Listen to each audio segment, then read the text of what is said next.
there's more than 5 municipalities near us that I think we could have be compared to. And so I'm just curious to make sure that we're comparing the ones that are the best, because I know personally, in any aspect of life, if I want to sell you something, I can compare it to something that makes me look more favorable, unless I can come in and tell you why I compared it to the ones that I did. So I'm just trying to make sure that when I'm looking at these numbers, that we've got a clean comparison to the most accurate one we can come by, and why and how we arrived at that number. Sure.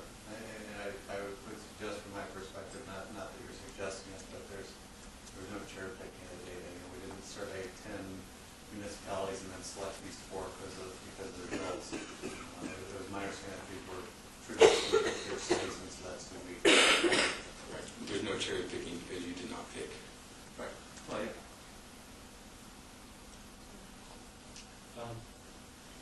Mike, I think that's kind of an unfair way to assess that, to say that there's no cherry picking because they didn't pick.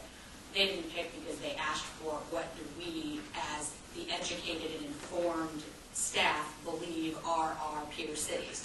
And anybody that's been sitting up here for any period of time, when we say who do we compete against, knows as a general rule, who do we talk about when we have to look at our economic development policies? Well, here are the cities, because that's where our developers, that's where our architecture firms, that's where our construction firms come to us and say, well, this is what X, Y, and Z are doing, and they're the same people we hear about all the time. We're not competing against Roland Park because Roland Park doesn't have the ability to grow the same kind of organic development that we do. Therefore, it makes sense to compare us only to Overland Park or Lenexa, who does have that ability. It would make no sense whatsoever to go and look at peer cities just because they happen to be in the proximity. Peer city means a city that is similar to, has the general base for us to start from, so that our drop levels are the same. And I think that would be the same as saying in yours, well, you have a dental practice, so who do you compete against? You would know off the top of your head, when you're looking at people who are coming into your practice, who the top 3 or 4 competitors you have are that you're trying to draw from that market. You know, as well as everybody that sits up here in a professional level, who the competitors we work against are. Just like city staff knows that in the police department, or the fire department, or the HR department, or the engineering department, if we have somebody leave the city, what city are they generally going to if they're staying in a local market?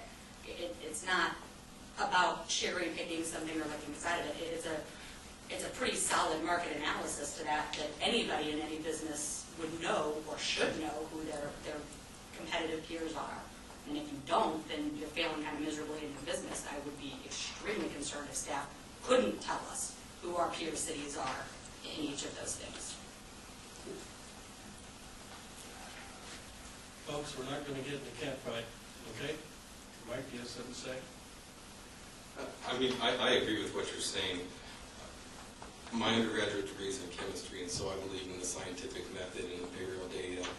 And I don't mind picking these cities if we can justify why, and that we actually have, we can say, here it is. Who I perceive to be my competition and who my real competition is may or may not be the same thing.